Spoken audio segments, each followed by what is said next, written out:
J'y vais là? Ok.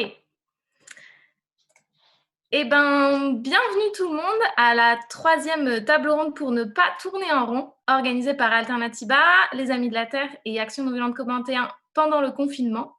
Tout ça se trouve dans le cadre du programme Bouffée d'air. On est donc à la troisième table ronde de la semaine. Mardi, vous avez pu écouter les premiers impactés par cette crise qui nous ont expliqué dans quelle situation ils étaient, de quelle situation ils étaient témoins et pourquoi on en était arrivé là selon eux. Hier, on a fait une soirée spéciale sur comment Amazon, le géant de la vente en ligne, a essayé de profiter de cette crise sanitaire et essaie toujours d'en profiter d'ailleurs. Ce soir, l'idée, c'est de s'interroger plutôt sur l'après. Donc face à cette crise sanitaire, on entend des appels dans tous les sens disant qu'il faut construire le monde d'après, qu'il ne doit plus être le même. Beaucoup de personnes réfléchissent à comment s'emparer de cette mise en parenthèse mondiale pour rebattre les cartes et exiger un après-coronavirus qui permette de bâtir des sociétés plus solidaires et plus soutenables. De bâtir un après-coronavirus qui ne renforce pas les mécanismes qui nous rendent aujourd'hui vulnérables à de telles crises sanitaires et qui ne renforce pas les mécanismes qui vont en plus provoquer l'accélération et la multiplication de tels événements. Bref, on va s'interroger ce soir sur comment en profiter, entre guillemets, pour tout changer. Et est-ce qu'on ne doit pas finalement aussi redouter une forme de stratégie du choc de la part de certains acteurs qui profiteraient de la situation pour renier le droit du travail, les libertés individuelles, poursuivre le démantèlement des services publics et aggraver la crise écologique, tout ça bien sûr sous couvert de beaux discours incantatoires, laissant penser qu'il y a eu une réelle prise de conscience. C'est une vaste question, donc on n'aura pas la prétention d'être exhaustive ce soir, mais pour en parler, on accueille 3 intervenantes et ça nous était particulièrement à cœur de faire une table ronde 100% féminine ce soir, dans un moment où on entend beaucoup d'hommes nous dire ce qu'on devrait faire. Donc on accueille ce soir Geneviève Azam, qui est économiste, membre du conseil scientifique d'Attac. Ses travaux portent sur l'écologie et l'économie. On accueille aussi Dominique Méda, qui est professeur d'université, sociologue. Ses travaux portent plutôt sur le travail et la post-croissance. Et enfin, Mathilde Chouba, qui est maître de conférences en sciences politiques. Ses travaux portent sur les politiques liées aux limites écologiques et au rationnement carbone en particulier. Donc, n'hésitez pas à poser toutes vos questions dans les commentaires. Elles me seront remontées au fur et à mesure et je pourrai donc les poser aux 3 intervenantes à la fin de leur première salve de prise de parole. La crise du coronavirus, donc c'est un choc sanitaire qui s'est transformé en crise mondiale. Elle nous démontre la fragilité d'un système néolibéral totalement vulnérable à ses propres effets. Diffusion mondiale du virus qui a été permise par l'explosion du trafic aérien et des échanges de biens, dysfonctionnement des services essentiels, instabilité et chute des marchés financiers. Cette situation, elle révèle le manque criant de résilience du système néolibéral qui s'emploie toujours plus à détricoter nos services publics, qui accroît les inégalités et aggrave la crise écologique. Pire que tout ça, en fait, cette crise, elle nous montre une nouvelle fois que ce sont les plus vulnérables qui en sont les premières victimes, à la fois au sein de nos sociétés, mais aussi dans les pays du Sud, où le virus commence à arriver, et pour lesquels le choc sera très, très fort et très compliqué pour les plus démunis. Dans le traitement même de la crise, les inégalités demeurent criantes, et c'est ce qu'on a vu aussi dans les 2 dernières tables rondes, avec des inégalités entre certains salariés à qui on refuse un droit de retrait, alors que d'autres sont en télétravail, un accès inégal aux outils numériques pour l'éducation des enfants. Certaines personnes peuvent s'exiler dans des résidences secondaires alors qu'on voit aussi des migrants qui sont parqués dans des camps sans eau ni nourriture. Bref, qu'il s'agisse du coronavirus ou de la crise climatique mondiale, les conséquences du système néolibéral restent identiques, l'injustice sociale. L'idée donc ce soir, c'est de ne pas s'étendre sur le constat, mais plutôt sur l'après. Donc face à cela, il y a plusieurs appels et propositions qui sont lancés. On a d'ailleurs lancé une pétition aux côtés d'autres organisations, associations et syndicats sur le sujet, qui sera normalement affiché en commentaire. Et il paraît même que notre cher président de la République, Emmanuel Macron, prépare un grand discours lundi sur l'après. Donc Geneviève, est-ce qu'on peut dire qu'au final, on est dans une situation où c'est la prise de conscience généralisée sur les limites de la mondialisation effrénée? Est-ce qu'on doit vraiment croire dans la promesse d'un jour d'après qui tirerait les leçons du système néolibéral mondialisé, comme l'esquissent déjà aujourd'hui des discours de certains responsables politiques. Et quelles sont, entre guillemets, les fausses solutions dont il faut se prémunir et qui risquent d'être promues par les chantres du modèle néolibéral? Merci beaucoup. Merci d'abord, bonne soirée. Merci à toutes et tous qui partageons ce moment. Merci à Alternativa. Avant d'entrer vraiment dans l'après, je voudrais quand même dire que nous sommes, je crois, parce que ça fait partie de l'après, nous sommes dès aujourd'hui dans nos existences concrètes, quotidiennes, bouleversées. Nous sommes touchés par cet événement global. C'est un événement énorme, comme le sont nombre de désastres globaux, la sécheresse, les canicules, les méga-feux. Aujourd'hui, nous avons un méga confinement. Ce n'est pas ailleurs. Cela nous affecte directement, c'est dans nos foyers. Et cela rend visible la réalité de ce monde, ce dont tu as parlé, les inégalités et la fiction de la mondialisation heureuse qui a vraiment marqué tout ce mouvement pour la mondialisation et la globalisation des années 1980. Donc, un minuscule virus s'est mêlé au flux de la globalisation et a conduit à ce confinement global. Tous les verrous de protection avaient été supprimés, tu l'as dit, toutes les barrières, si bien que nous avions l'impression que le monde et la Terre étaient entièrement disponibles à l'exploitation économique. Et aujourd'hui, et ça c'est un fait majeur, nous faisons l'expérience concrète, quotidienne, sensible, que le monde est devenu indisponible. C'est un sociologue allemand, Hartmut Rosa, qui parle de cette indisponibilité du monde tout à coup. C'est une expérience essentielle que nous devons traverser pour pouvoir vraiment penser et vivre le monde d'après, pour ne pas recommencer le monde d'avant. En effet, il est difficile d'accepter cette rupture. C'est très difficile d'accepter l'imprévisibilité du monde. Nous y sommes. C'est difficile d'accepter l'arrêt d'un monde en 3 semaines, de se dire que des choses que nous faisions auparavant, nous ne pourrions plus les faire. Ça, et donc cela peut favoriser des formes de déni. Et si bien qu'on se précipite vers des repères et on recherche des solutions, puisque c'est la question.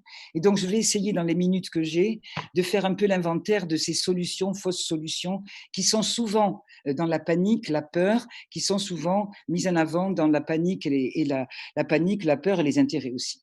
Très souvent, la situation que nous vivons est comparée à celle de 2008, au départ en tout cas. Bien entendu, ce n'est pas possible puisque la crise que nous vivons aujourd'hui, c'est un effondrement de l'économie réelle. Ce n'est pas une crise financière.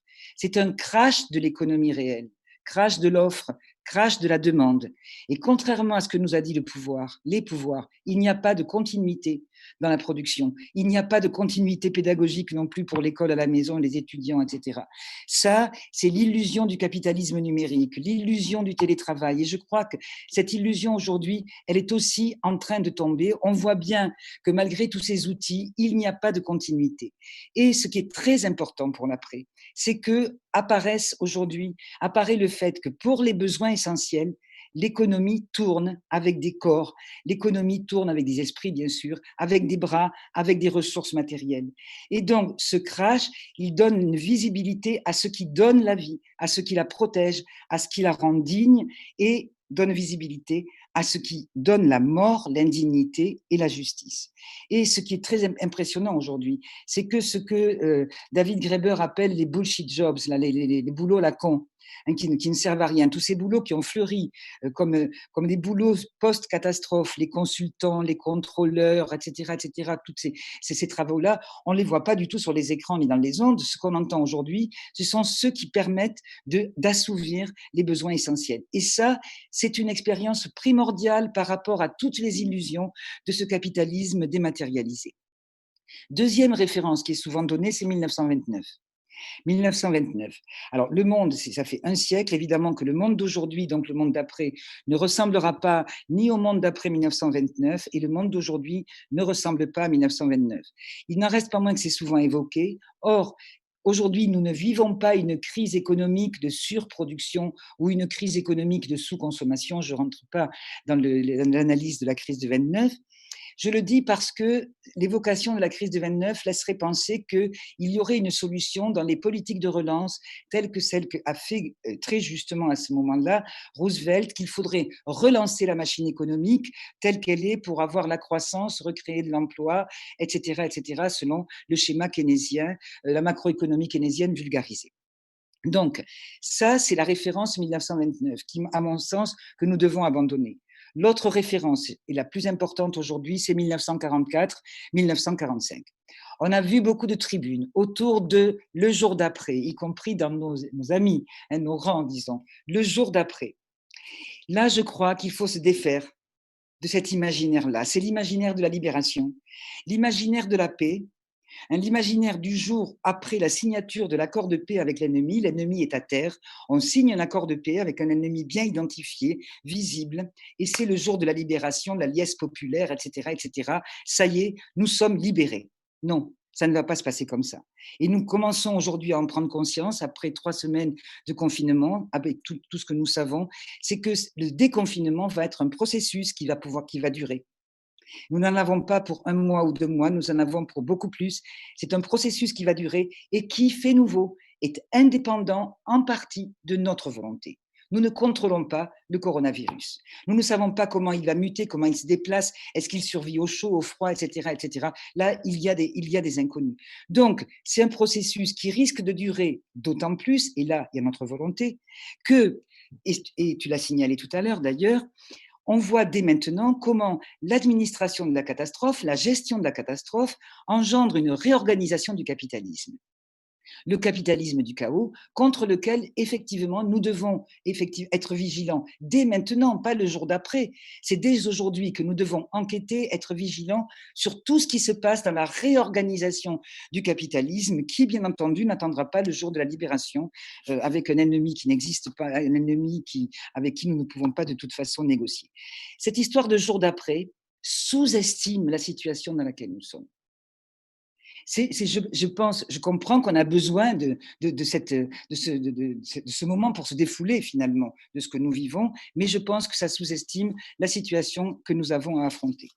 Le 1945 est aussi évoqué parce que c'est la reconstruction, le plan Marshall, les économies par terre, les économies dévastées, et la reconstruction, on repart. C'est la grande période des Trente Glorieuses, il y a une grande nostalgie, c'est la croissance, le développement, c'est la doctrine Truman, le développement. On va, par rapport à ce qui s'est passé dans les années 30, on va apporter la civilisation par la croissance et par le développement. Par rapport en opposition au processus de décivilisation des années 30, c'est les Trente Glorieuses. La grande différence, l'immense différence qu'il y a, et contradiction et différence qu'il y a avec cette période, c'est que nous ne sommes plus dans ce monde-là. Dans ce monde-là, il y avait un extérieur aux sociétés capitalistes développées. Cet extérieur, c'était ce que Truman a appelé, ce qu'on a appelé le monde sous-développé, dans lequel nous sommes allés puiser les ressources, nous sommes allés puiser de la main-d'œuvre, nous avons aussi trouvé des débouchés. Aujourd'hui, avec la globalisation, avec le capitalisme global, ce capitalisme n'a quasiment plus d'extérieur. Il a colonisé, y compris la vie, il a colonisé le vivant, il a colonisé la Terre, il a colonisé la planète, il a épuisé les ressources humaines et naturelles. Même la nature sauvage a été, la séparation avec la nature sauvage a été brisée, ça a été colonisé, si bien que cette nature sauvage, elle frappe à nouveau à nos portes, nous le voyons. Donc la Terre est devenue une espèce de colonie du capital global. Alors la globalisation, je vais terminer, a été une réponse à l'essoufflement de ce modèle des Trente Glorieuses. Pourquoi la globalisation? La croissance s'essoufflait dans les années 70. On a dit, on va relancer avec le libre-échange, avec la concurrence libre et non faussée. On voit ce que c'est aujourd'hui la concurrence libre et non faussée. On le voit concrètement, on le voit dans nos vies. Aujourd'hui, la concurrence libre et non faussée, c'est la foire d'empoigne sur les aéroports pour les masques, pour les respirateurs, pour les médicaments. C'est la foire d'empoigne. Ça, il y a d'autres sociétés qui l'ont déjà vécu, parlons-en à des Africains, etc., des manques absolument terribles qui les ont condamnés. C'est le libre-échange, donc la réponse néolibérale, c'est la financiarisation à l'échelle de la planète, c'est l'idée de flux tendus, C'est l'idée de zéro stock, ça c'était la doctrine officielle qui devait imprimer toute la production, zéro stock, zéro flux, flux tendu. Hein, ce sont les flux qui circulent, on disait, il n'y a pas de stock, c'est les camions, les stocks, ce sont les avions, hein, c'est des stocks roulants ou bien des stocks volants qui devaient acheminer la marchandise just in time. Aujourd'hui, nous avons la mort just in time parce que justement, ces flux, il y a ces flux tendus, il y a ces zéro délai et il y a ces zéro stock. Alors, face à cela, c'est la conclusion, face à cela, on entend parler aujourd'hui de relocalisation. On entend parler de nationalisation, on entend parler de relocalisation. Bien, donc évidemment que nous reprenons, et ça fait longtemps que nous parlons de relocalisation. Mais première chose que nous devons quand même, nous devons œuvrer, à laquelle nous devons œuvrer, c'est qu'il ne pourra pas y avoir de véritable relocalisation, et encore moins une relocalisation qui serait solidaire à l'échelle aussi de notre société, mais à l'échelle du monde, s'il n'y a pas une remise à plat immédiate de tous les traités de libre-échange. Parce que ce sont eux qui ont organisé, hein, tous ces flux de marchandises qui étaient censés augmenter la vie et qui, en fait, ont complètement détruit les possibilités de la vie. Donc, ça, c'est une première chose. Bon, nous le portons à attaque dans beaucoup d'organisations, cette nécessaire remise à plat de tous les traités de libre-échange. Et il va falloir faire un grand inventaire. Il va falloir faire un grand inventaire pour reconquérir nos milieux de vie, reconquérir des solidarités. Que voulons-nous conserver du monde d'avant? Qu'est-il nécessaire de conserver? À quelles conditions le conservons-nous? À quelles conditions de l'argent public peut être mis dans telle activité? Quelles sont les contreparties impératives de reconversion écologique, de reconversion sociale? Voilà les inventaires que nous avons à faire. De même, on voit que face à la défaillance totale de l'État, à l'incurie des oligarchies, aujourd'hui, des multiples auto-organisations se réalisent à l'échelle du territoire et dans le monde, qui mettent en avant le partage, l'entraide. Ça, ce sont des germes pour le monde d'après, pour ce monde que nous voulons. Et donc, je pense que, à mesure que nous arriverons vers le déconfinement, nous devons envisager partout des assemblées populaires, assemblées dans les entreprises, des assemblées dans les quartiers, des assemblées dans les immeubles. Nous avons déjà tissé des liens, des tissus de l'association Covid, Entraide, etc., au niveau des immeubles, au niveau des quartiers, au niveau des voisins, et rediscuter de cette expérience que nous avons traversée ensemble, et là, physiquement ensemble, parce que cette expérience, nous devons la vivre totalement. On ne pourra pas faire comme si ça n'avait pas existé. Ce n'est pas un accident qu'il suffirait de réparer en changeant une roue, en changeant la roue de l'avion ou la roue de la voiture, et hop, la voiture et l'avion repartent. Non, ce n'est pas un accident. C'est vraiment l'expression d'un modèle qui se casse la gueule. Et il faudra un peu plus qu'une roue pour arriver à le faire à repartir. Donc, pas de reprise en l'état, et nous pouvons dire que des assemblées partout, des assemblées citoyennes sur les places, je disais dans les immeubles, les bistrots, etc., il serait en effet criminel, compte tenu de tout ce que nous savons, de ce que nous vivons, des souffrances qui sont endurées aujourd'hui, il serait criminel de reprendre ce monde qui nous a mis dans cette situation-là. Merci Geneviève. Il y a beaucoup de choses très intéressantes dans ce que tu nous as dit et on pourra revenir dessus dans les questions notamment après.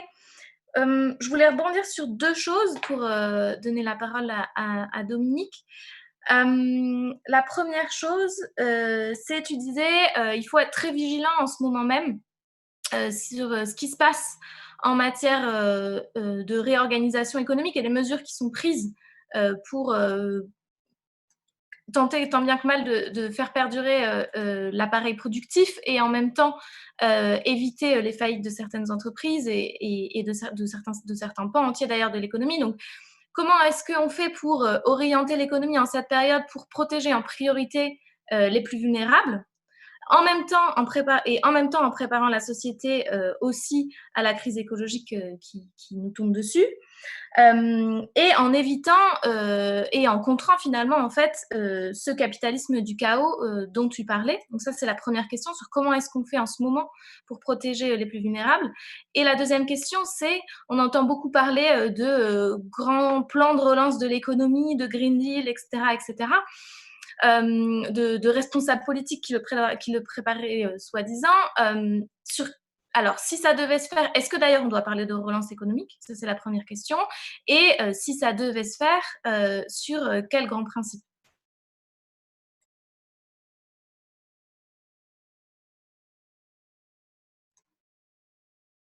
Attends, Dominique, ton micro, il est coupé. Ah oui. Voilà, il faut que tu recommences. C'est bon. C'est bon là? Ok, pardon. Je disais merci beaucoup pour l'invitation. Merci à Geneviève pour tout ce qu'elle a dit, qui est vraiment intéressant, qui fait réfléchir, hein. Alors, peut-être juste j'ai un point de désaccord avec Geneviève, alors je commence là-dessus. Tu dis, Geneviève, faut pas recommencer l'histoire de 45, le jour d'après et tout ça. Moi, ce que je trouve quand même intéressant dans ce retour à la Seconde Guerre mondiale, c'est l'idée que c'est à l'intérieur, c'est pendant la guerre que s'est préparée la sortie. Plusieurs choses. 1942, c'est la date du rapport Beveridge. Le rapport Beveridge qui va nous proposer le welfare state et donc un paradigme, je dirais, radicalement différent de ce qui existait avant. On n'avait jamais connu ça. C'est-à-dire, on avait mis vaguement des assurances sociales en place dans certains pays. Là, il nous dit, OK, on arrête tout, on met en place un État qui a pour fonction de poursuivre, de donner du bien-être aux individus et à tous les citoyens d'un pays. Waouh, ça c'est quand même fort. Et encore dès 42. Donc, ce qu'il dit, c'est maintenant qu'il faut préparer la sortie. Alors, il le dit aussi pour remobiliser les gens, hein, parce que c'est absolument terrifiant la situation dans laquelle ils se trouvent. Mais bon, 44. 44, il y a 3 événements absolument déterminants, trois moments. À nouveau, le même Beveridge qui réécrit un rapport. Le plein emploi dans une société libre, très keynésien. Et il nous raconte toutes les politiques à la fois économiques et sectorielles qu'il faut mettre en place. La redistribution du revenu, une politique de l'emploi national, un État qui a beaucoup de pouvoir et qui va aller localiser les entreprises, interdire à certaines entreprises de s'installer à certains endroits. Bref, une énorme politique. Et il donne un tas de conseils aussi sur le thème on ne va pas commercer avec des gens, en gros, qui nous vendent des produits pourris et tout ça, ou bien avec lesquels on a une balance commerciale déséquilibrée. On doit vraiment euh, encadrer les accords commerciaux et les gens avec qui on commerce. Deuxième chose, la déclaration de Philadelphie, même année, hein, 1944. Déclaration de Philadelphie, c'est le renouveau de l'Organisation internationale du travail qui remet en place tous les principes qui, normalement, auraient dû nous guider pour l'après, justement. Le travail n'est pas une marchandise, les accords, les conventions, et l'idée qu'il va falloir que tous les pays respectent des normes sociales internationales pour éviter le dumping social. Vachement intéressant aussi. Et puis, le programme du CNR en 1944 avec des mesures immédiates d'action et des mesures pour plus tard, à la sortie du territoire, qui toutes sont destinées à poursuivre, à mettre en place un ordre social plus juste. Donc voilà, moi c'est ça que je trouve intéressant, c'est l'idée qu'à l'intérieur de la guerre, alors que rien n'est fini, on décide comment sera l'après et on y pense. C'est-à-dire, et moi j'aimerais bien qu'on s'en inspire, c'est-à-dire qu'on ait dès maintenant, qu'on puisse s'accorder sur un ensemble de doctrines que l'on portera après. Alors, comme dit Geneviève, avec des assemblées, mais que ça. Mais que je veux dire qu'on ait un support à la mobilisation. Parce que, je reviens à la deuxième question, sur la relance et tout ça, qu'est-ce qui va se passer là? Et qu'est-ce qui se passe en ce moment, justement? En ce moment, on a des cabinets de consultants, tout le monde connaît les noms, qui sont en train de présenter dans tous les ministères, d'abord qui tiennent les cellules de crise des ministères, ce qui est absolument invraisemblable, et qui sont en train de présenter des plans de relance. Mais alors, ça, on peut être sûr que c'est une relance très, très, très, très brune, hein. Pourquoi? Parce que la relance verte, c'est dans trop longtemps, ça ne va pas toucher tout de suite les gens et qu'il faut en quelque sorte compenser les blessures, en effet, les souffrances qui sont celles des gens en ce moment. Et donc là, c'est un énorme sujet, quoi. C'est comment est-ce qu'on va empêcher notre gouvernement, aidé par ces cabinets de consultants, à mettre en place la même chose que d'habitude et à mettre en place finalement un ensemble de recettes qui viennent directement du néolibéralisme et qui sont celles, je rejoins parfaitement Geneviève, hein, qui nous ont mis dans cette situation. C'est-à-dire que les gens qui faisait les plans du CHU de Nancy, et qui disait il faut passer d'un hôpital de stock à un hôpital de flux, et qui nous ont expliqué comment diminuer nos services publics, c'est les mêmes qui sont en train de faire les plans de relance. Là. Donc, ça, c'est un vrai sujet. C'est comment on empêche ça. Et puis, comment est-ce qu'on peut, et c'est pour ça aussi que moi, 44 et 45 me font penser, comment est-ce qu'on va faire pour à la fois aggraver le déficit dans lequel on est, hein, vous avez vu, c'est un déficit absolument monstrueux et la dette de l'État va être terrible. Comment est-ce qu'on va réussir à dire oui, c'est très bien, il faut aller encore plus loin et il faut que la reconversion, ce soit une reconversion écologique. C'est-à-dire, il faut que nos sociétés, elles ne repartent absolument pas comme avant. Mais voilà, ça, donc je suis tout à fait d'accord avec Geneviève, mais comment on va faire ça concrètement? Comment on va organiser ça? Parce que ça veut dire que plus encore qu'auparavant, il faut qu'on la fasse, cette reconversion écologique, c'est-à-dire que l'investissement dont on sait très bien qu'il faut mettre 20 milliards à peu près sur la table en plus d'investissement public chaque année pour, en gros, préparer la nouvelle société, la société dans laquelle on voudrait vivre juste après, c'est-à-dire refaire les infrastructures, la rénovation thermique des bâtiments, etc. Mais donc, est-ce que nos gouvernants vont accepter de lâcher 20 ou 25 milliards en plus par an pour opérer la reconversion écologique? Et puis, problème encore pire, qu'est-ce qu'on fait de toutes les entreprises? Est-ce qu'on se dit que certaines ne doivent pas être aidées, après tout, qu'on doit les laisser tomber? Qu'est-ce qu'on fait de nos entreprises aériennes? Voilà, qu'est-ce qu'on fait de nos villes? Est-ce qu'on rebâtit radicalement nos villes ou est-ce qu'on bricole un peu? Voilà, on a tous ces sujets-là devant nous et moi j'ai un énorme doute sur la capacité et bien sûr la volonté du gouvernement à aller dans ce sens. J'ai peur qu'il aille au plus rapide. J'ai peur qu'une partie de la population soit d'accord pour qu'on aille au plus rapide, c'est-à-dire pour qu'on redonne vite, vite, vite du pouvoir d'achat et du pouvoir de consommer. Et puis j'ai peur qu'on reparte dans un productivisme et un consumérisme déchaîné parce qu'on se sera retenu trop longtemps, quoi. Alors qu'il faudrait en effet une reconversion écologique qui serait composée d'une relance verte. Ça ne me gêne pas trop de parler de relance, moi, d'une relance verte, c'est-à-dire ciblée sur certains secteurs, et puis de nouvelles pratiques de sobriété. C'est-à-dire que d'une certaine manière, on profite vraiment de ce qu'on vit en ce moment pour en conserver une partie.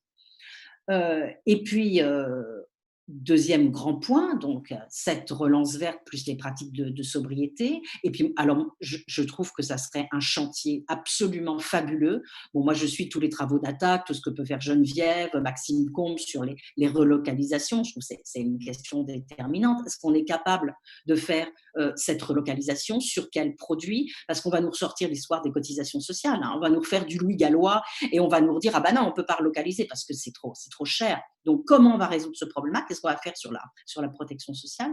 Et puis après, il y a toute la question de ce qui nous a sauté à la figure pendant cette crise, c'est-à-dire que, Geneviève a commencé par ça, c'est quand même qui voit-on dans la rue qui prend des risques majeurs parce que les gens ne sont pas protégés et continuent à aller au boulot?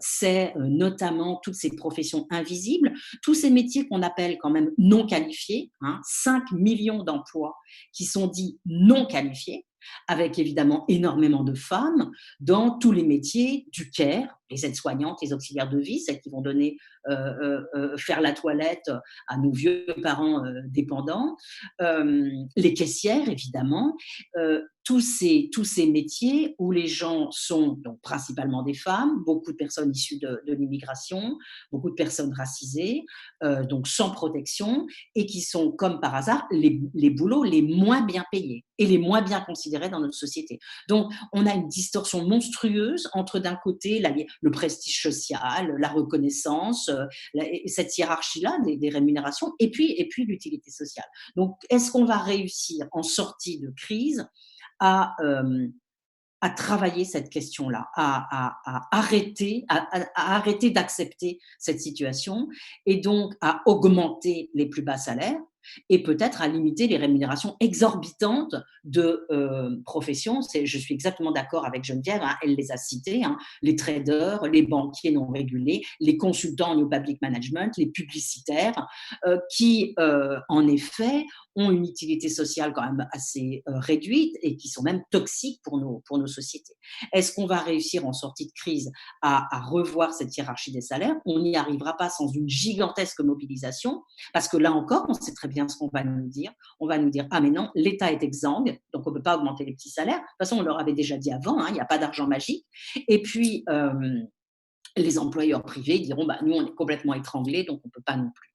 Voilà, donc je crois que la question principale, c'est celle par laquelle Geneviève a terminé, c'est comment va-t-on se mobiliser, s'organiser, avec quel support pour obtenir ce qu'on vient de dire, c'est-à-dire une relance verte, un resserrement de l'échelle des salaires, un financement de la sortie de crise par les plus hauts revenus, et de nouvelles pratiques et finalement ce qu'on appelle les uns et les autres la reconversion écologique.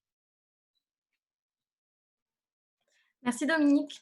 Pareil, je vais rebondir sur 2-3 trucs que tu disais pour donner la parole à Mathilde. Tu disais, il va falloir donc penser un plan de relance potentiellement vert et récupérer, enfin, avoir des politiques publiques qui permettent de favoriser les mesures de sobriété. Finalement, au moment où les premières mesures d'urgence qui ont été prises par le gouvernement pour faire face, les gouvernements au niveau international d'ailleurs, mais aussi en France, pour faire face à la crise sanitaire, il y a pas mal de personnes qui ont fait le lien entre finalement les moyens exceptionnels, entre guillemets, qui étaient à juste titre mobilisés par le gouvernement et les moyens qui sont demandés et les mesures de politique publique qui sont demandées depuis plusieurs années pour faire face à la crise écologique et climatique qui menace, elle, des millions de vies humaines et des écosystèmes entiers. Donc la première question que j'ai, c'est est-ce que finalement ce parallèle, il a un sens ? Et toi, Mathilde, qui travaille sur plus particulièrement les politiques de rationnement, les quotas carbone, etc., est-ce que tu vois dans les mesures finalement de pilotage qui sont mis en œuvre aujourd'hui des systèmes de consommation et de production mis en œuvre pour faire face à la crise sanitaire, est-ce que tu vois une forme d'inspiration, entre guillemets, de reprise en main par les pouvoirs publics des systèmes de consommation et de production ? Ok. Merci pour les questions. Merci aussi à Alternativa de m'avoir invitée et à mes deux co-invités, Geneviève et Dominique, pour avoir déjà dit pas mal de choses que je ne vais pas avoir besoin de redire. Merci à toutes les deux.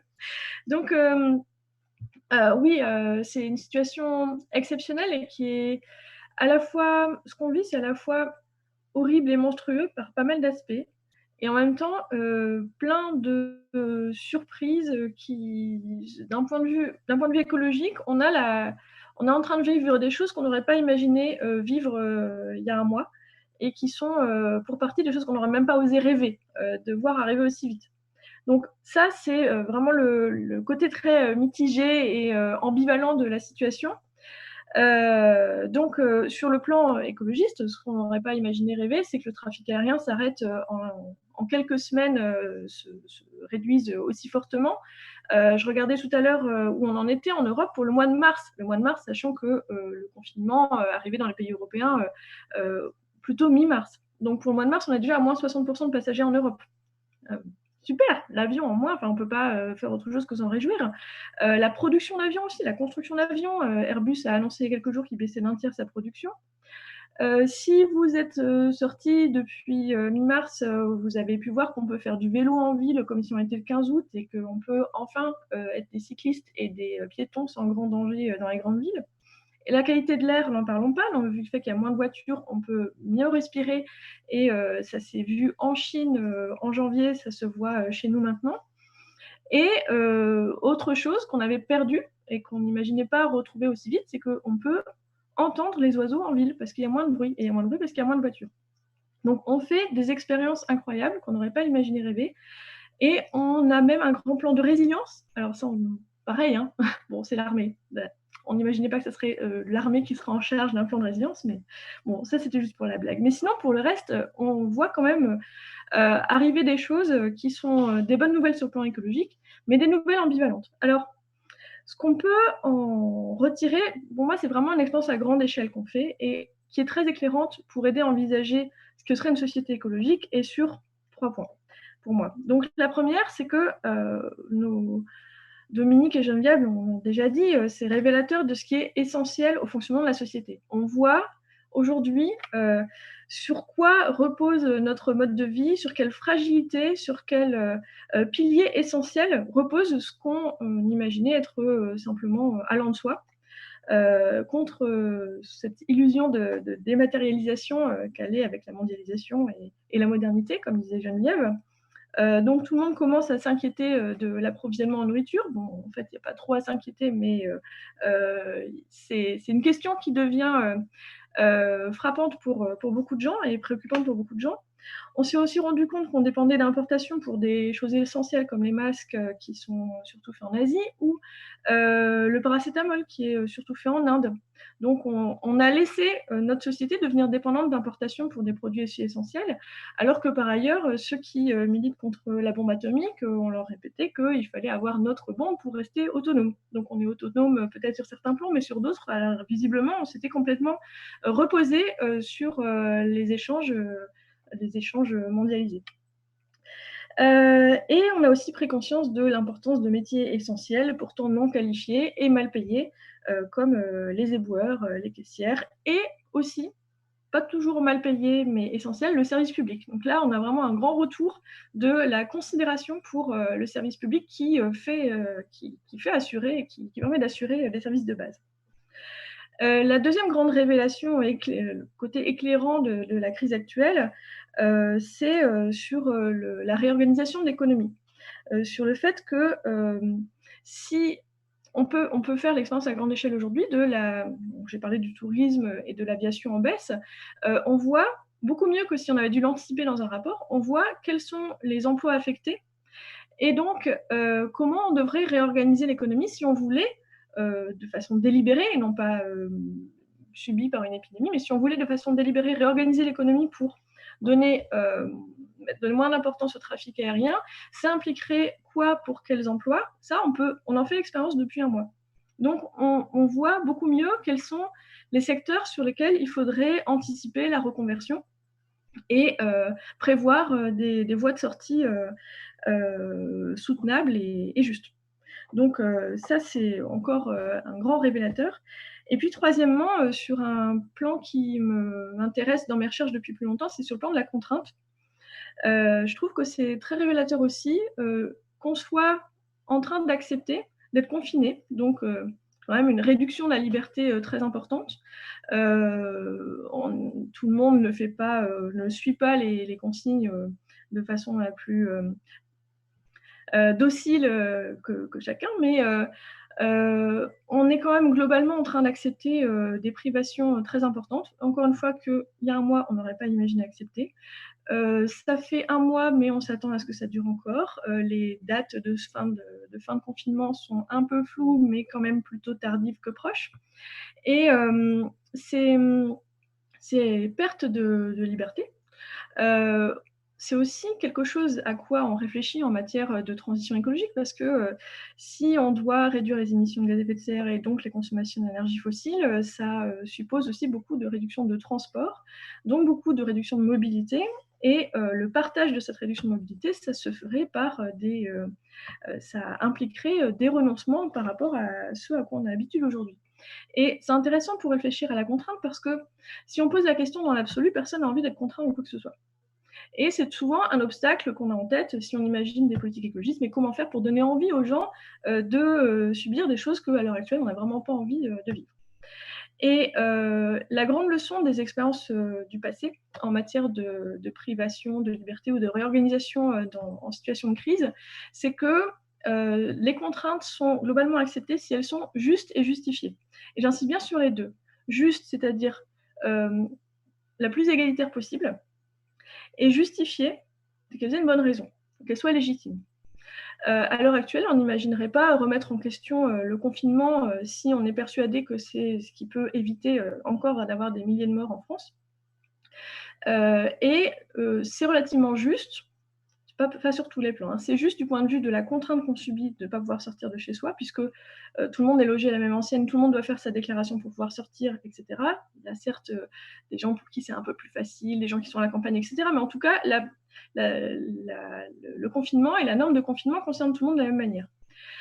C'est moins juste sur l'exposition au risque. Ça, on en a déjà parlé avec Geneviève et Dominique, l'exposition au risque est très inégalitaire. Il y a des personnes qui sont beaucoup plus exposées, qui prennent beaucoup plus de risques, et globalement, les cols blancs sont en télétravail, comme moi qui suis prof.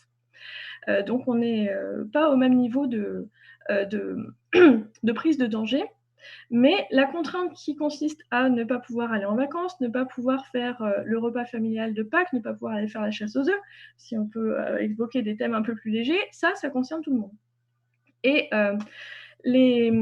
ce type de contraintes, on se rend compte en regardant les expériences passées. Donc moi, c'est pas tellement la période 44-45 à laquelle notre situation actuelle me fait penser, c'est plutôt le choc pétrolier de 73-74. Et à ce moment-là, donc en France, dans tous les pays occidentaux, le prix du pétrole est multiplié par 4. Donc comme c'est une ressource hyper utilisée, on parlait des 30 glorieuses dès le début avec Geneviève, le fait que ça soit multiplié par 4, c'est quand même un gros choc pour l'économie. Et dans certains pays, comme les Pays-Bas, c'est aussi un embargo qui est subi. Et il y a 2 pays en Europe qui subissent beaucoup plus durement que les autres les effets du choc pétrolier, c'est donc les Pays-Bas à cause de l'embargo, et le Royaume-Uni qui a une crise énergétique et une crise sociale en même temps. Donc ils ont le quadruplement des prix du pétrole, comme tout le monde, on va dire, un peu moins de production qui arrive parce que l'OPEP délivre 25% de moins en quantité qu'auparavant. Mais en plus, ils ont une grève des mineurs de charbon qui dure depuis l'automne. Donc c'est en octobre 73, le début du choc pétrolier. Et les mineurs de charbon, les mineurs, sont dans un syndicat qui entend bien en découdre et qui est réclamé des mesures d'augmentation de salaire parce qu'il y a une politique de lutte contre l'inflation qui a baissé fortement, qui a réduit fortement l'augmentation des salaires des mineurs. Et il se trouve à avoir beaucoup moins de charbon. Or, avec le charbon, qu'est-ce qu'on fait en Angleterre à cette époque-là? On se chauffe, d'accord, mais on fait aussi beaucoup d'électricité. La plupart de l'électricité produite en Angleterre à ce moment-là se fait en combustion de charbon. Donc il y a beaucoup moins de charbon, beaucoup moins d'électricité, le pétrole est 4 fois plus cher et il y a moins de pétrole.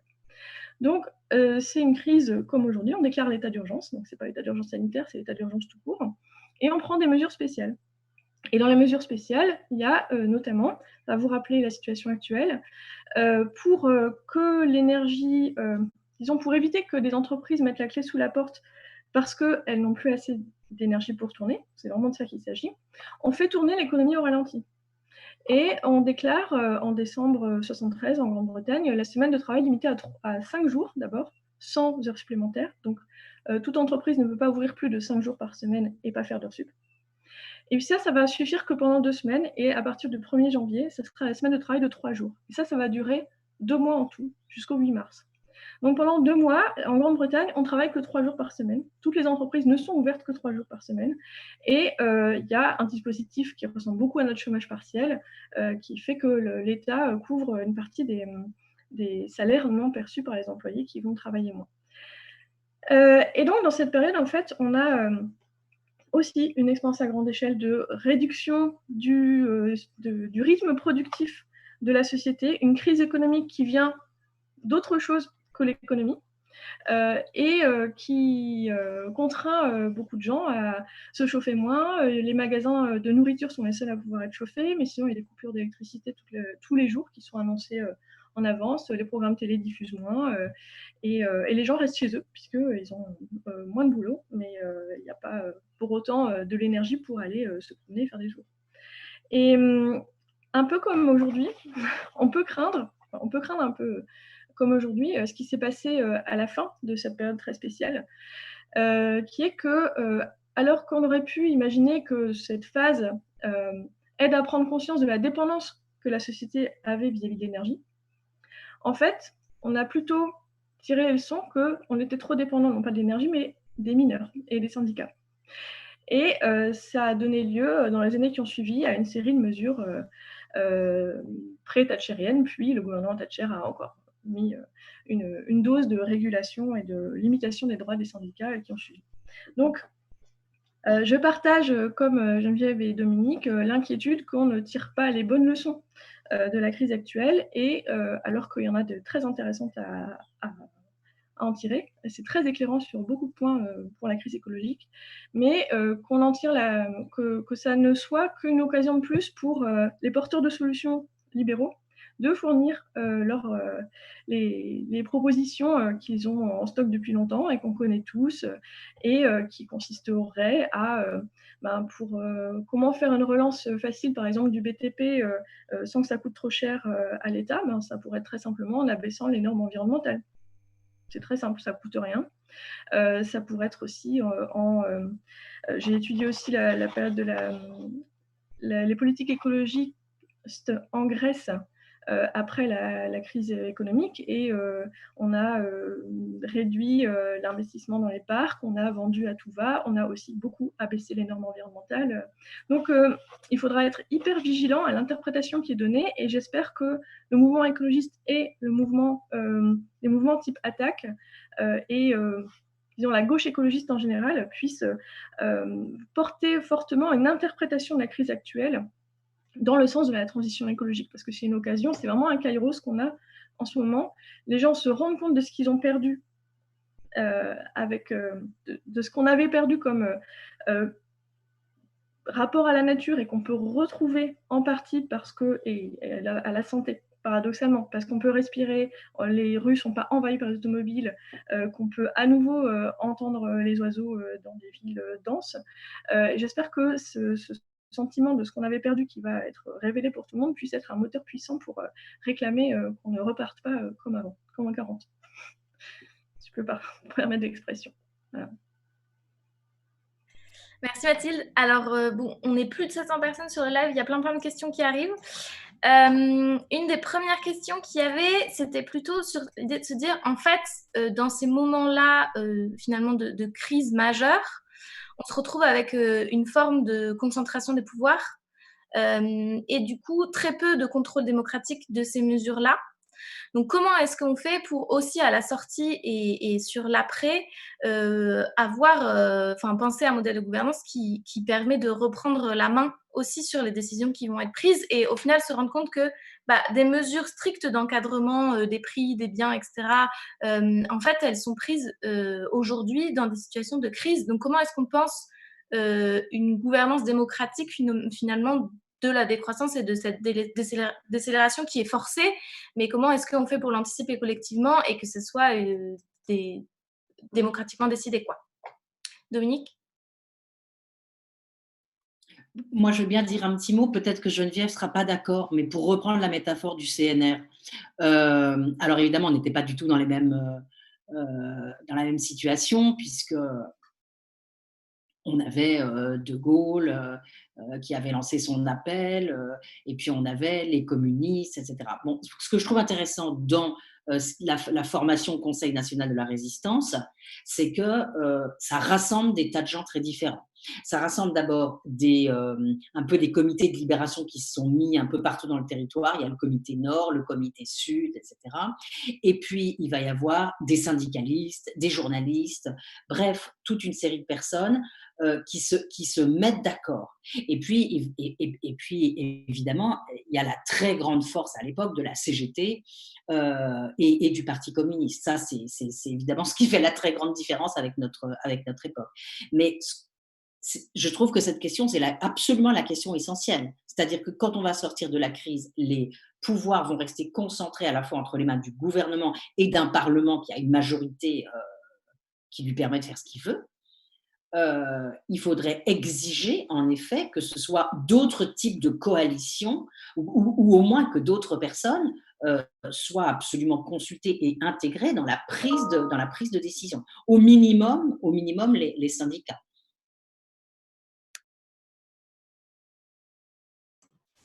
Vas-y Geneviève.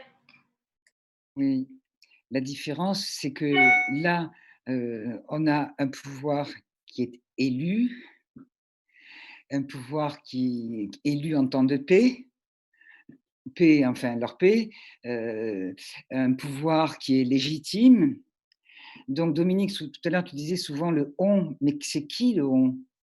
Tu disais, il faut qu'on fasse ça, il faut qu'on, la déclaration de Philadelphie, etc. Mais c'est qui le on?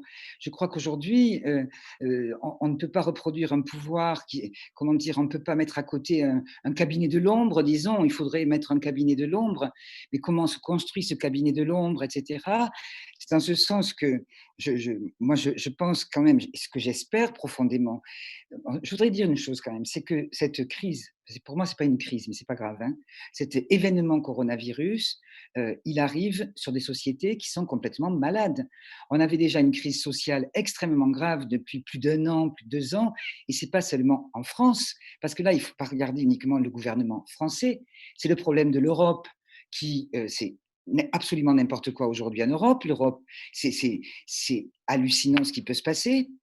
Et le monde, donc on ne pourra pas résoudre au niveau de la France, même si on avait un gouvernement de l'ombre en France qui ferait, bon, bref, qu'on doive réfléchir dès maintenant à, et qu'on doive lutter, et déjà il y a des réactions très fortes quand même, sur ce qui se passe pour le Conseil constitutionnel, pour ce qui se passe, il y a déjà des comités de vigilance, et il faut qu'on monte partout des comités de vigilance.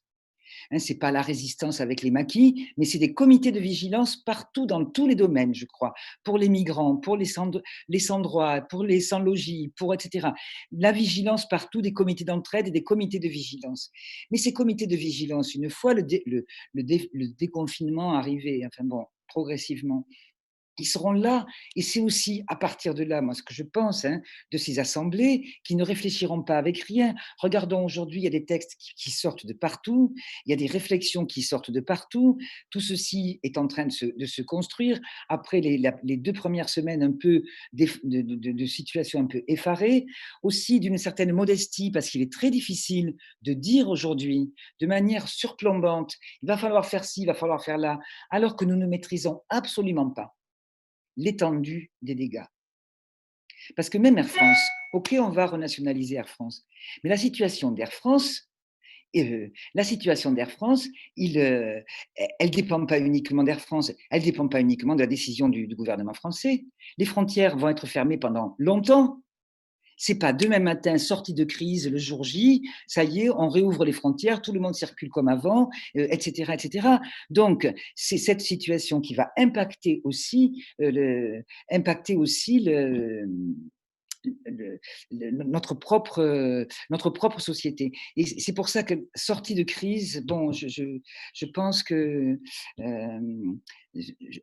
pour moi, c'est pas simplement une crise qu'on traverserait, une sorte de dérapage et qu'on pourrait se remettre facilement sur les rails. Parce que le problème, c'est que les rails, ils sont vraiment pas là où il faut, quoi, et qu'il faut inverser le sens. Donc, c'est un processus dans lequel nous sommes. Moi, j'appelle plutôt des comités de vigilance, appelons-les comme d'entraide, et ne rien laisser passer partout, partout, selon nos spécialités aux uns et aux autres, selon là où nous sommes, hein, multiplier, hein, c'est ce travail d'enquête, de mettre, rendre visible ce qui est en train de se passer. Et regardons, hein, c'est quand même, c'est en train d'être, c'est rendu visible, ça ne se fait pas dans l'ombre quand même.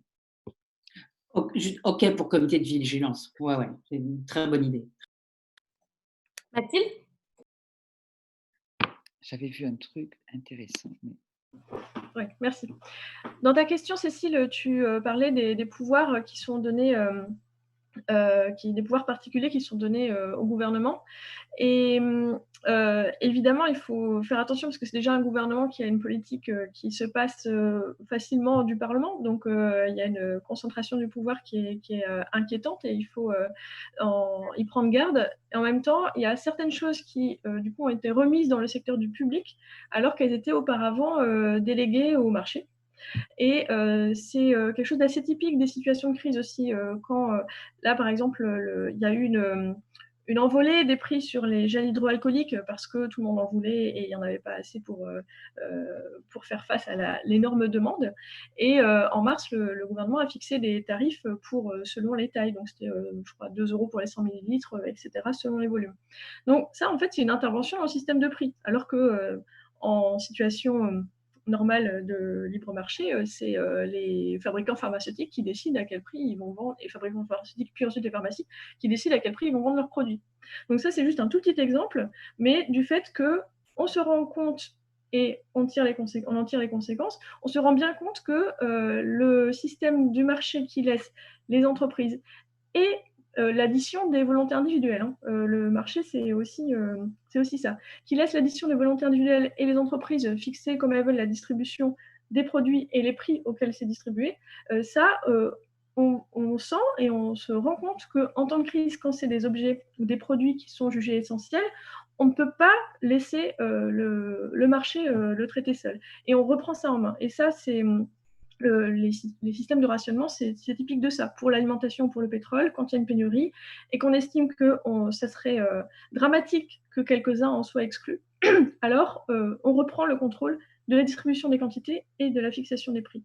Donc ça, je pense que c'est quand même quelque chose dont on peut tirer des conclusions pour la suite, que la confiance dans... Enfin, il y a le marché ne sait pas tout faire et c'est pas si mauvais que certaines des fonctions essentielles de la société ne soient pas déléguées entièrement au marché. Merci, on va passer à la question suivante. Donc, en disant, quelqu'un qui dit le monde après le coronavirus amènera son lot de chômage. Quelles reconversions sociales et écologiques sont envisageables à court terme pour les personnes concernées, quelle que soit la profession, l'origine, le niveau d'études, qui puissent à la fois soutenir ces personnes-là et en même temps soutenir un changement de paradigme de long terme, donc construire une société à la fois plus solidaire et plus écologique. Geneviève. Bon, quand on parle nous parlions tout à l'heure d'activités qu'il faudrait soit réduire, soit faire décroître, soit arrêter pour certaines. Je ne suis pas certaine qu'il faille continuer la production massive de glyphosate, par exemple. Hein. Bon, par exemple. Bien, le problème, c'est qu'il y a des travailleuses, il y a des travailleurs dans ces entreprises.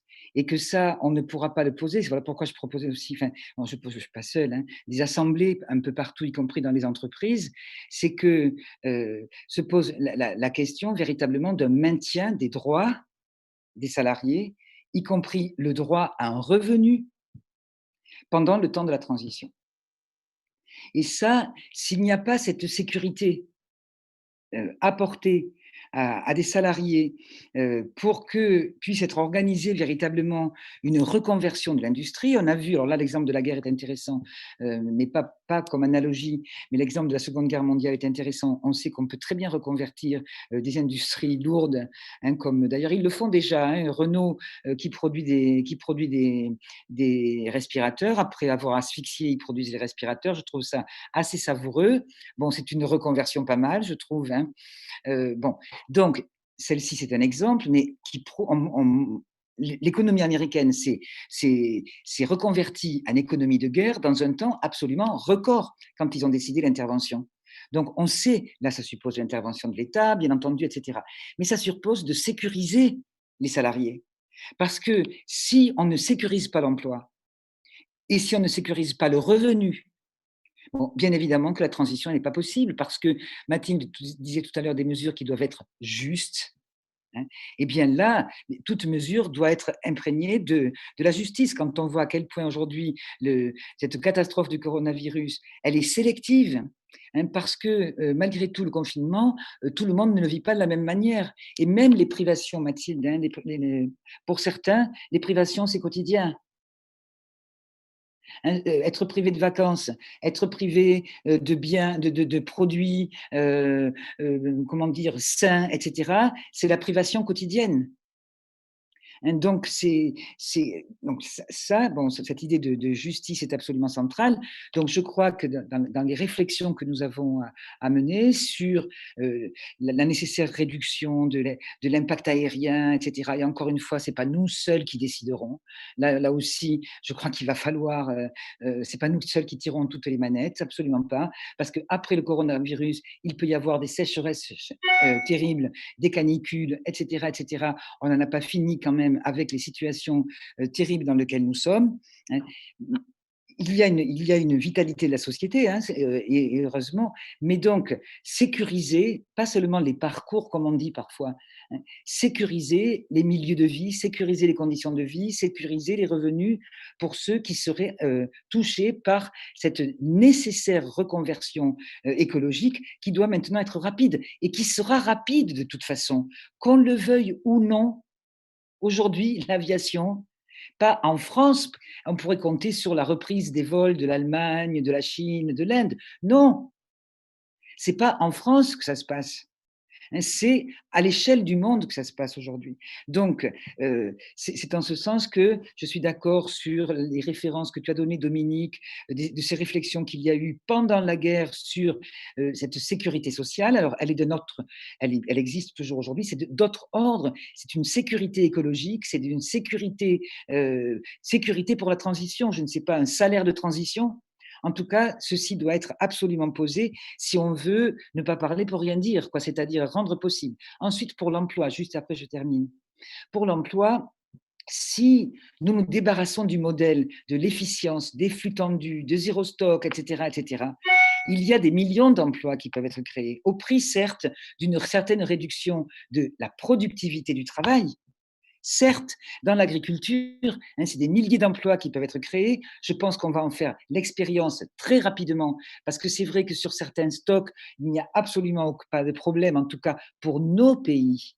C'est pas la même chose en Afrique. C'est pas la même chose en Inde. Aujourd'hui, ils ont de quoi s'inquiéter. Ils s'inquiètent et ils ont raison de s'inquiéter. Et on ne pourra pas les laisser en se disant, nous, on a notre petit jardin bio et c'est bon. Donc, ça, c'est des sujets extrêmement importants de reconversion de l'agriculture. On parle que de l'industrie. Est-ce qu'il faut aujourd'hui aider, elles vont se casser la figure, les grandes fermes industrielles? Comment? Est-ce qu'il faut qu'avec de l'argent public, on les sorte de l'eau pour qu'elles continuent à utiliser tout ce qu'on sait? Comment on pourrait éventuellement réquisitionner ces terres? Quand on parlait tout à l'heure de liberté, c'est un bien commun. Nous en avons besoin pour des biens essentiels. Ces terres, on ne peut pas y faire n'importe quoi. On ne peut pas faire du béton dessus. Et on ne peut pas non plus continuer à faire cette agriculture qui affame le monde entier et qui détruit la santé, qui détruit l'immunité, qui nous rend perméables à tous ces virus, etc. En bref, voilà. Merci Geneviève. Je crois que Dominique voulait réagir. Attends, on ne t'entend pas. Juste pour dire que je suis entièrement d'accord avec ce qu'a dit Geneviève et que ce qui est important, c'est sans doute qu'on montre à tout le monde que justement cet autre monde de la société écologique, il peut être également, alors je ne peux pas dire agréable, mais vraiment intéressant parce que c'est un monde dans lequel il y aura des emplois, il y aura plus d'emplois dans l'agriculture, il y aura plus d'emplois dans le secteur secondaire. Si on est très très malin, on pourra les organiser autrement, ces emplois, avec peut-être plus de coopératives artisanales et en laissant de côté l'ignoble modèle actuel de la division internationale du travail. Donc, on peut imaginer une forme d'anti-déversement. Hein. Souvi disait qu'on allait perdre tous les emplois du primaire dans le secondaire, du secondaire dans le tertiaire. On peut imaginer au contraire un anti-déversement, plus d'emplois, avec une reconversion des emplois soutenus par, comme dit Geneviève, un revenu de transition. Une relocalisation avec des filières de recyclage, de réparation et tout ça. Donc, plein de métiers qui jusqu'à maintenant étaient déconsidérés et considérés comme pas très intéressants. Plein de ces genres de métiers manuels, artisanaux, redéveloppés. Et je pense que ça peut vraiment parler aux gens et les intéresser. Merci. En rebondissant là-dessus, on avait donc sur cette question du revenu de transition, la question qui est revenue sur finalement, est-ce que cette expérience, elle nous dit pas aussi que l'idée d'un revenu de base puisse être intéressante?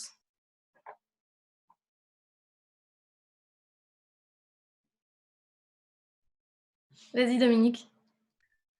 Je veux bien commencer pour en dire 3 mots. C'est un peu gênant parce que moi, j'ai jamais été très en faveur du revenu universel.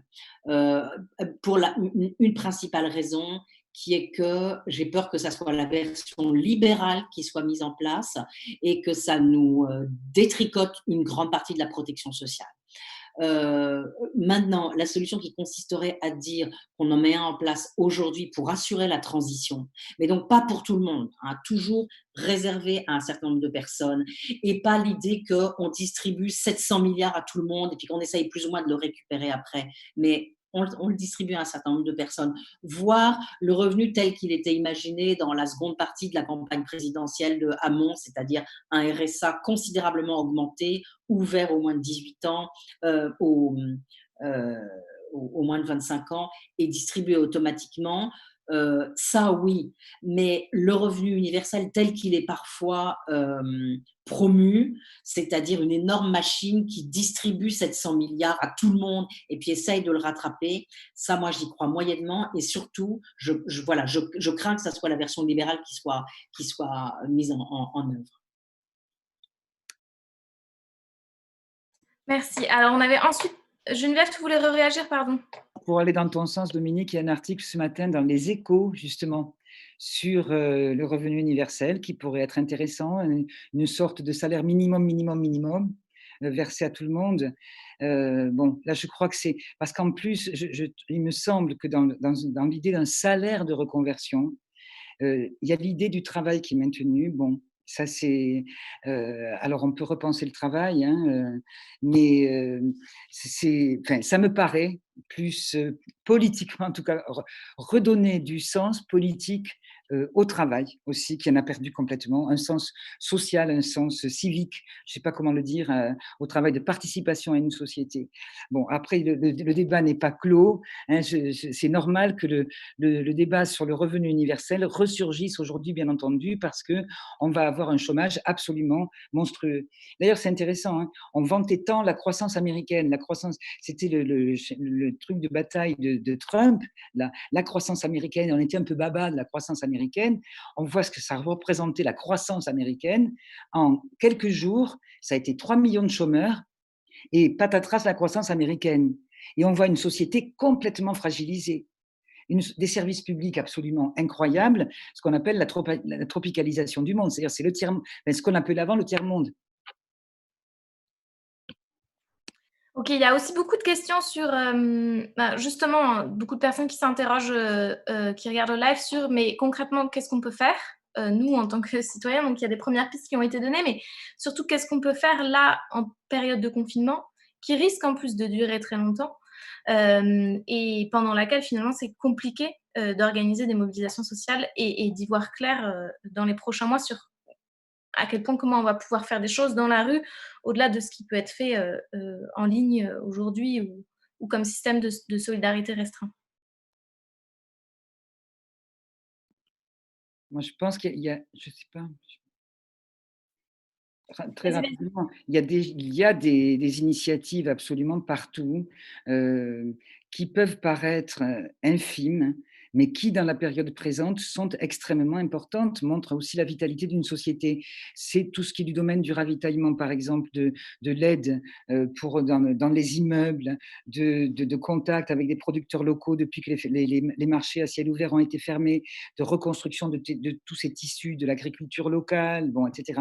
Ça, je crois qu'il faut le vivifier parce d'abord, on en a besoin et parce que je pense qu'on va prouver que c'est un modèle qui permet de nourrir justement, y compris dans des périodes extrêmement difficiles que nous sommes conduits à traverser. C'est ça la résilience. Première chose. Deuxième chose, il y a tous ces réseaux autour de Covid en trade, on le trouve sur Internet, partout, dans des immeubles, des rues, des quartiers, se sont créés, dans toutes les villes de France, se sont créés des comités locaux, des réseaux locaux pour apporter de la nourriture à des sans-abri, à des migrants, aux foyers des migrants, etc., etc. Ça, ce n'est pas rien, parce que c'est vrai que ce n'est pas simple, évidemment. Ça veut dire aussi qu'on fait ça sans protection et que donc on accepte aussi de sortir de chez soi pour aller, c'est pas uniquement aider, apporter, c'est pas uniquement de l'aide, c'est une manifestation tout simplement de ce qu'est une société, de ce qu'on appelle l'entraide. Et bon, ça, je pense qu'on peut le faire, outre toutes les réflexions qu'il y a, outre, je disais tout à l'heure aussi, tout ce qu'on réexpérimente d'essentiel, de prendre soin de tous les gens qu'on a autour. Parce que très souvent, dans le rush dans lequel nous étions, hein, pour certains, on oubliait l'amitié, on oubliait des personnes fragiles qui sont autour de nous, qu'on retrouve aujourd'hui. Eh bien, tout ça, il faut le consolider. C'est une expérience qui, je pense, agit sur les consciences, même si ça peut nous paraître complètement dérisoire par rapport aux grands chantiers qui nous attendent, de manière à ce que quand nous sortirons du confinement, nous ayons cette force de conviction, cette force intérieure, cette force pour nous battre collectivement. Parce qu'on dit confinés tous ensemble. Non, on n'est pas confinés tous ensemble. On est quand même aujourd'hui complètement isolés, reliés par ces réseaux sociaux. OK, très bien. Mais ce n'est pas ça la force des corps, la force de pouvoir à nouveau communiquer de manière physique et engager des actions. Donc, je pense qu'il y a tout un travail de réflexion qui est en train de se faire dans le confinement. Mathilde?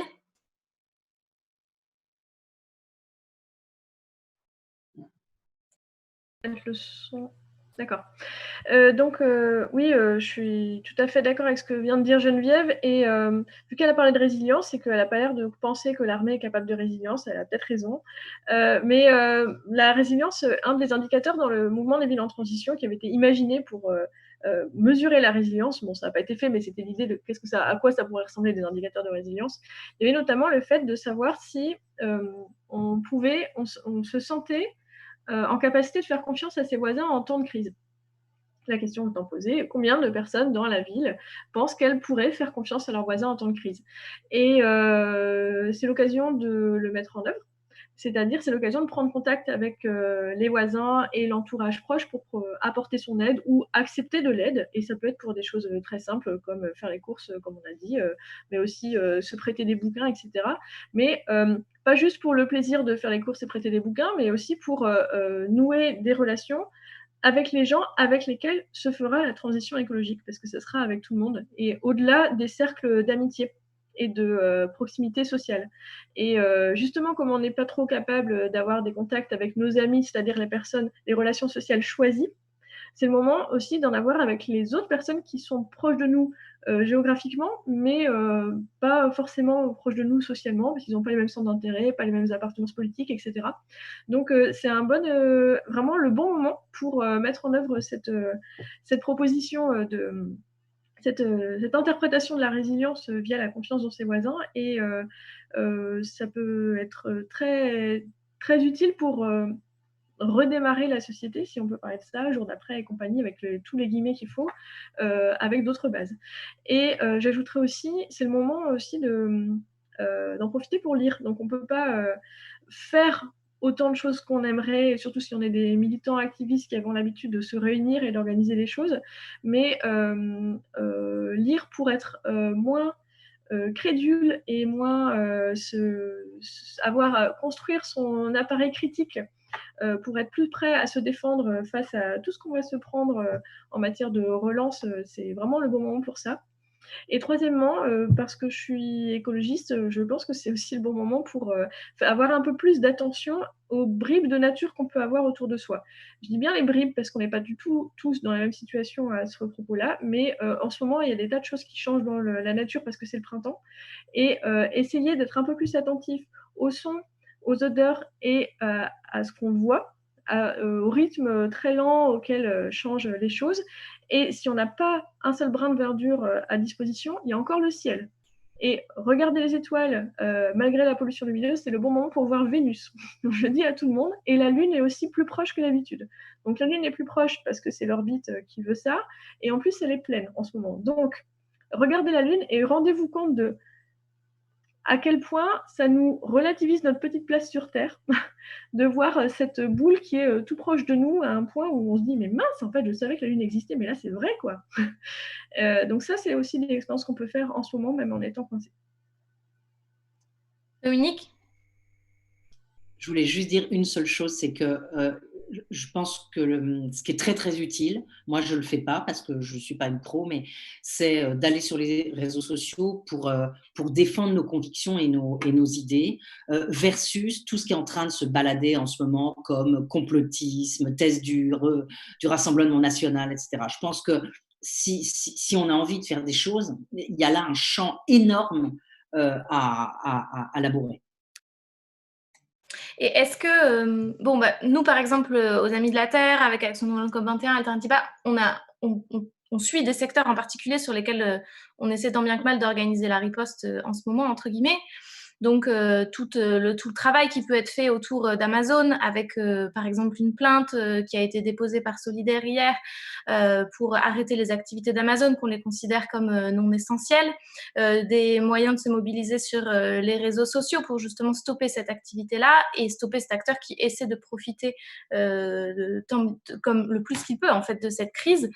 Donc aussi pour pouvoir montrer à quel point la cupidité de ces acteurs-là pour stopper son expansion aussi à la sortie du confinement, entre guillemets. Donc ça, c'est un exemple concret, mais il y a aussi celui des banques qui sont en train de se faire renflouer par la Banque Centrale Européenne sans aucune condition, par exemple. Est-ce que vous observez vraiment là aujourd'hui des secteurs de l'économie ou en tout cas des acteurs particuliers qui sont en train de profiter de cette crise et contre lesquels il faudrait riposter?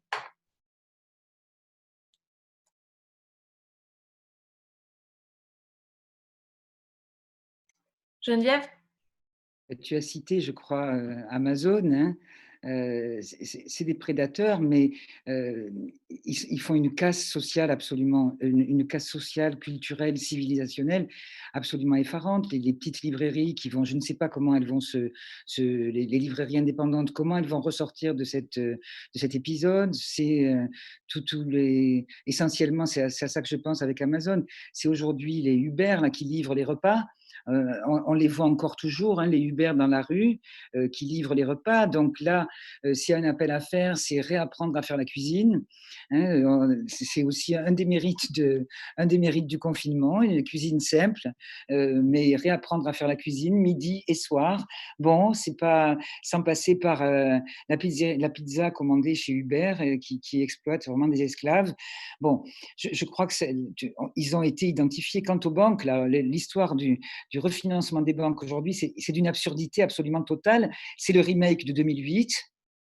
Mais aujourd'hui, les banques, le problème n'est pas là, c'est qu'il n'y a personne qui emprunte. Donc, renflouer aujourd'hui les banques, c'est pas du tout, on n'est pas du tout dans cette situation-là. C'est véritablement une absurdité parce que même avant le coronavirus, les taux d'intérêt pour emprunter étaient négatifs. Et négatif, c'est-à-dire que pratiquement c'est la banque qui paye pour qu'on puisse emprunter. Et malgré tout, il n'y avait pas un investissement qui était extraordinaire à ce moment-là, avec des taux d'intérêt négatifs. Donc, bon, bref. Donc là, mais les banques, cet argent-là, elles vont le faire fructifier autrement que par des prêts à l'économie, parce qu'aujourd'hui, c'est pas ça. Elles vont le faire fructifier tout à fait autrement, en entretenant, on le sait, tous les réseaux financiers, etc. Bon, donc ça, c'est évidemment qu'il y a ces prédateurs-là qui restent des prédateurs. Mathilde? Les compagnies pétrolières aussi. Juste un détail, c'est les compagnies aériennes qui sont en train de réclamer un fonds passager, qui s'appelle un fonds passager, pour être indemnisées quand elles ne peuvent pas assurer des vols et des remplissages d'avions comme avant, comme à la glorieuse époque. Donc oui, là, il y a une lettre adressée à l'Union européenne qui vient d'être envoyée par des parlementaires qui soutiennent une demande du secteur aérien pour ce fonds. Voilà. Et c'est pareil, il y a plein d'acteurs qui, face à ce secteur-là, sont aussi ultra vigilants et se mobilisent face à ça. Le réseau State Bonded. Nous, par exemple, aux Amis de la Terre, on suit fortement le secteur pétrolier, parapétrolier, qui souffre de la chute des cours et qui essaye, particulièrement en Amérique du Nord, aux États-Unis, au Canada, avec nos partenaires internationaux, qui sont en train de récupérer de l'argent public pour sauver tant bien que mal l'industrie des gaz et pétrole de schiste, qui se repose sur un modèle économique totalement chancelant et dont le château de cartes est en train de s'effondrer. Et en fait, aujourd'hui, on est en train de, par exemple, pas forcément financer directement ces acteurs avec notre argent public ici, mais par contre, les banques les banques françaises qui sont les principaux financeurs de ces acteurs-là, elles se font renflouer par les acteurs publics d'un côté et qui leur permettent derrière de continuer à leur prêter de l'argent. Donc, on participe aussi indirectement à soutenir ces acteurs-là. Il y avait une autre question qui rebondissait sur ce que tu disais, Geneviève, tout à l'heure, en disant il est également urgent que l'Europe cesse d'imposer son autorité et ses décisions, quelles qu'elles soient, même vertueuses, au reste du monde. C'est vrai qu'on a peu parlé là jusqu'à maintenant entre guillemets de ce qui se passait aussi de l'autre côté. On a une vision assez centrée sur nos démocraties européennes entre guillemets. Donc comment est-ce que vous voyez là la crise arriver dans les pays du Sud entre guillemets, mais et puis sur le rôle finalement qu'on a aujourd'hui pour soutenir ces pays qui vont avoir besoin de soutien fort pour que les communautés les plus démunies ne soient pas impactées encore plus fort que ce qu'on peut l'être ici dans nos sociétés.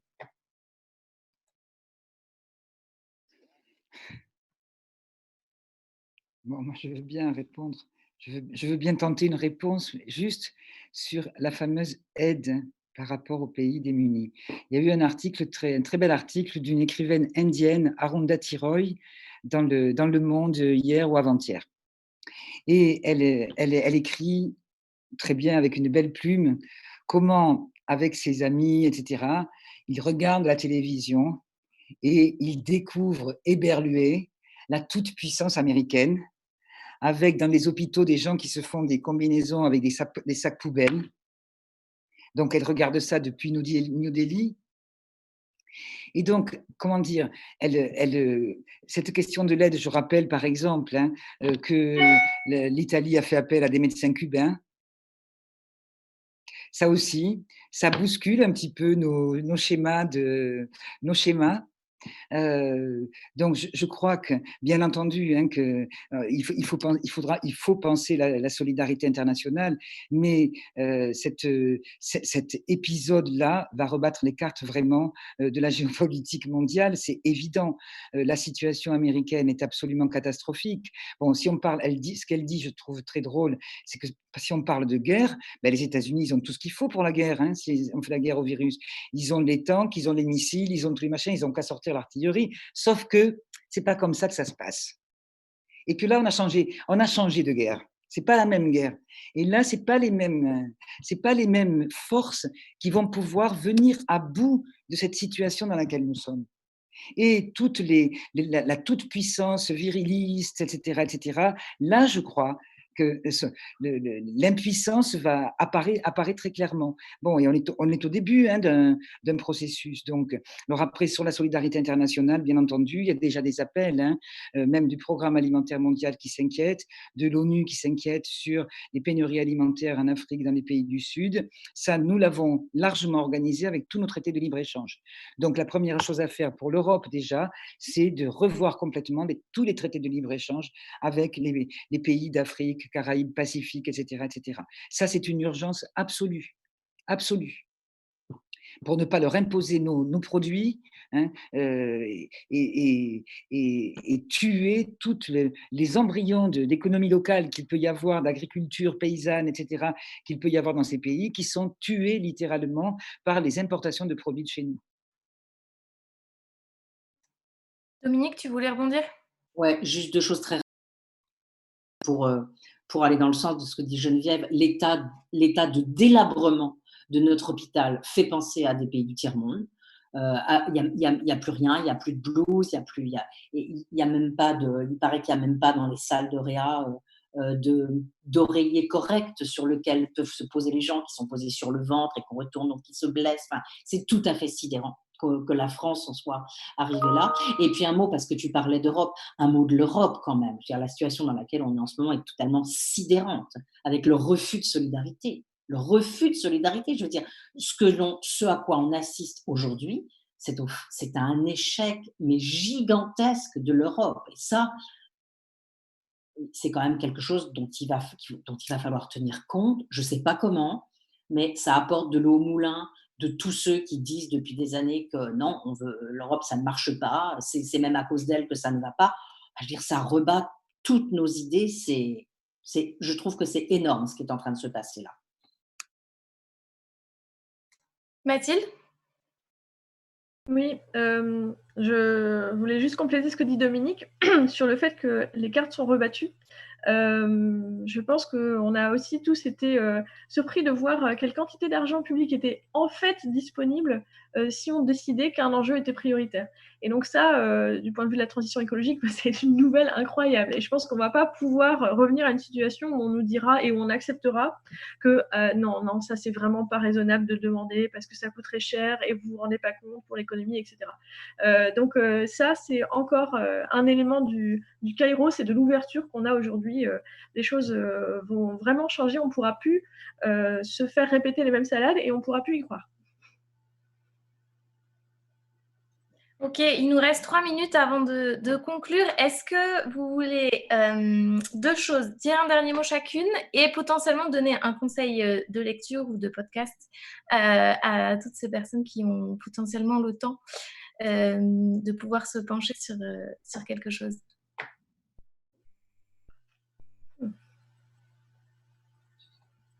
Geneviève, tu veux commencer?